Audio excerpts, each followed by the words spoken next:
فیض الرحمان آپ کی جانب آ جاتے ہیں. جس طرح سے عادل بتا رہے ہیں کہ ایک پازیٹیو پلس ہے, از اٹ سو؟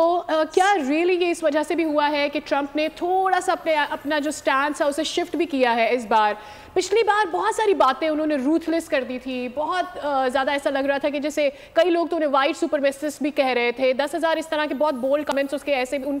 کے ایسے بھی تھے جس سے لوگ ہرٹ بھی ہوئے تھے. اس بار جو اکثریت ان کو حاصل ہوئی, کیا یہ اس کی وجہ ہے؟ اب جس طرح سے عادل کہہ رہے ہیں کہ لوگ ان کو پسند کر رہے ہیں, ان کے بارے میں بات کر رہے ہیں, ٹرمپ کے نعرے لگا رہے ہیں, از اٹ ریئلی سو یا اس کے پیچھے کوئی اور وجہ ہے اسٹانس کے علاوہ بھی؟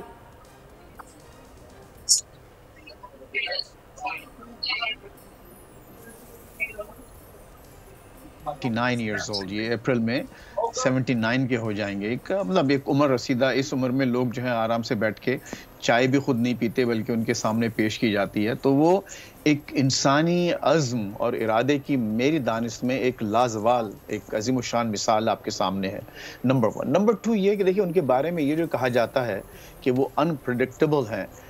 اگر میں یہ سمجھتا ہوں کہ یہ اتنا ابھی کلیشے بن گیا ہے,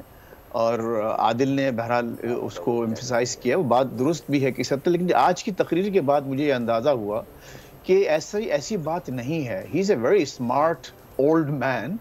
اور وہ اپنی جو پالیسیز ہیں ان کی بڑا وہ ایک تھنک تھرو کر کے, جسے ہم کہتے ہیں انگلش میں, کہ باقاعدہ ایک سوچ سمجھ کے اس کی پہلے ہوا باندھتے ہیں, ہوا باندھنے کے بعد پھر اس کا ایک فیلرز لیتے ہیں, اس کا فیڈ بیک لیتے ہیں, اور پھر اس کو باقاعدہ فارمولیٹ کرتے ہیں ایز اے پالیسی. آج جتنے بھی اناؤنسمنٹس انہوں نے کیے ہیں وہ تمام باتیں وہ ہیں جو انہوں نے اپنی کیمپین میں وعدے کیے تھے, ان کے بارے میں کہا تھا, اور پھر جیتنے کے بعد جیسے پیناما کینال ہے, یا اور جو انہوں نے کہا کہ اب وہ گلف آف میکسیکو جو ہے اس کو گلف آف امریکہ ڈکلیئر کر دیں گے. وہ تمام باتیں ایسی ہیں جو ایک فیلرز چھوڑتے ہیں, فیڈ بیک کے بعد پھر اس پر ہیں. تو he is actually to me right now he is a very predictable man, کہ وہ جو کر رہے ہیں بڑی سوچ سمجھ کے وہ کر رہے ہیں. اور آپ یہی وجہ ہے, دیکھیے آپ جو again going back to the comments کے زیادہ ایک ایک یوفوریا ہے, لوگ خوش ہیں, اس کی وجہ یہ ہے کہ اس دفعہ ان کی جو وکٹری ہے وہ بڑی انکلوسیو ہے. اور آپ آج جن لوگوں نے ان کی تقریر سنی ہے یہاں پر, اس میں انہوں نے باقاعدہ بلیک امریکنز اور ہسپینک امریکنز, جو کہ یہاں کا آلموسٹ 25 سے 26% آبادی کا حصہ ہے, یہ دو پاپولیشنز, یہ آلموسٹ 30% بن جاتی ہے ٹوٹل امریکن آبادی کا. تو ان کا انہوں نے خاص طور سے شکریہ ادا کیا, جو بلیکس کے نہیں بلکہ پورے امریکنز کے جو ہیرو ہیں, اور جو کہ ظاہر ایک سیاہ فام لیڈر تھے, مارٹن لوتھر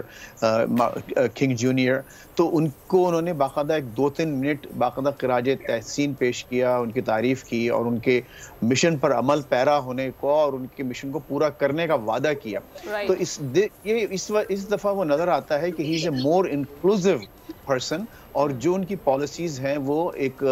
ملک کو آگے بڑھانے کے لیے ہیں. ظاہر ہے امریکہ فرسٹ کا انہوں نے نعرہ لگایا ہے, اور امریکہ فرسٹ کہنے کا مطلب یہ ہوا کہ ان کے تمام جتنے بھی فیصلے ہوں گے اس میں 100% امریکہ کا انٹرسٹ دیکھا جائے گا. اور ایک بات میں ایک آخری جو کامنٹ کرنا چاہتا ہوں وہ یہ کہ ہم جو باہر بیٹھ کے جو ان سے توقعات رکھتے ہیں مختلف معاملات میں انٹرفیئر کرنے کی, پاکستان کے یا دنیا کے اور ممالک میں, خصوصاً پاکستان کے, تو یاد رکھیے کہ he will always ask one question, what's in it for me and what's in it for America. اگر میں یہاں پر پاکستان پہ سبسکرائب کریں اور بیل دبائیں تاکہ کوئی خبر رہ نہ جائے.